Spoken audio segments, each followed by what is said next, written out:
Before we do the conversion to 9mm, we do our safety check. We remove the magazine, we cycle the rifle, and we check to make sure of an empty chamber.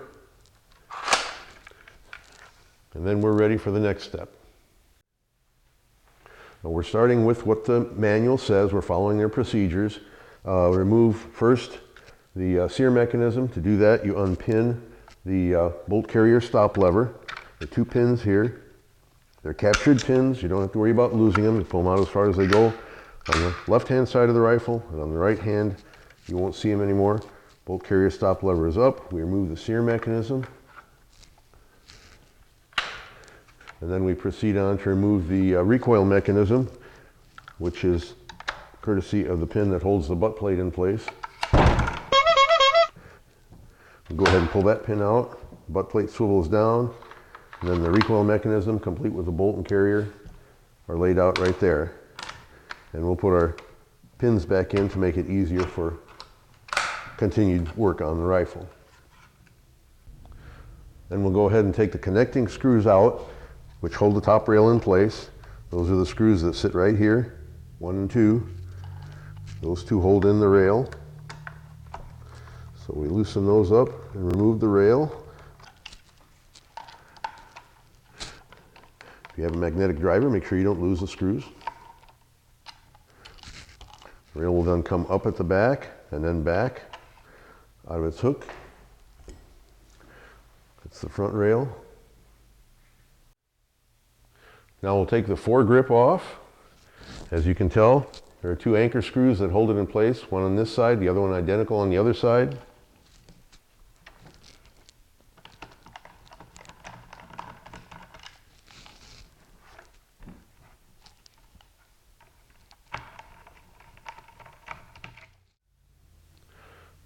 Once unscrewed, the foregrip group comes straight down and away from the rifle and forward to disengage the stud.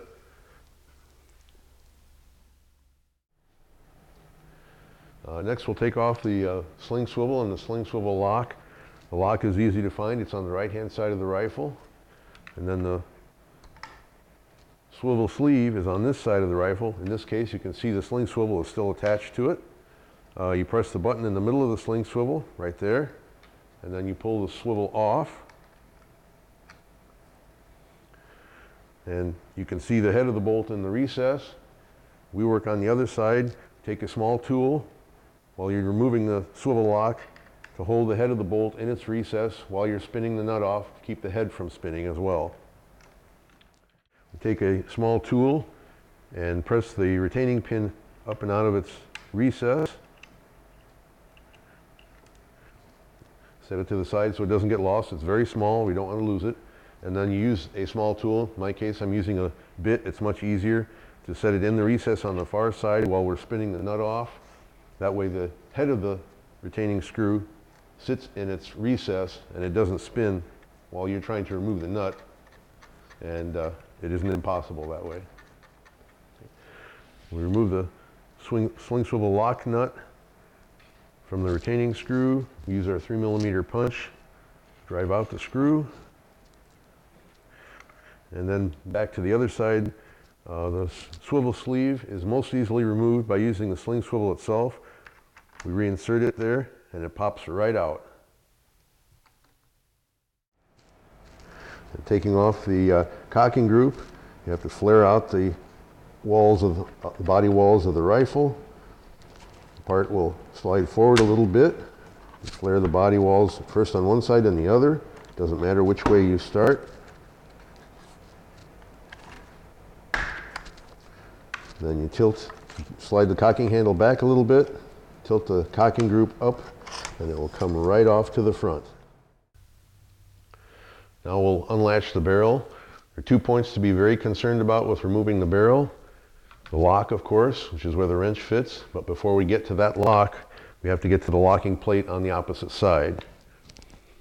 That locking plate has to be disengaged from its recess, its locking recess, and that's done by pressing on the opposite side of the plate itself. Now we'll unlock the barrel so we can switch barrels. You see the white on the lock where the wrench fits is on the L for locked. It needs to swivel 180 degrees to the O for open. Put our wrench in place. Before we do anything with the wrench, I'll unlock the locking plate from the other side.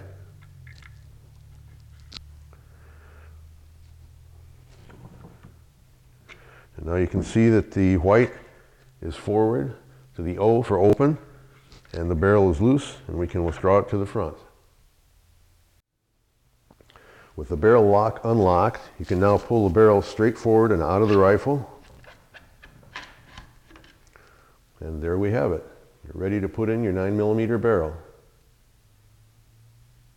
So thank you for watching. To see how to convert your Tavor to 9mm, be sure to watch our next video.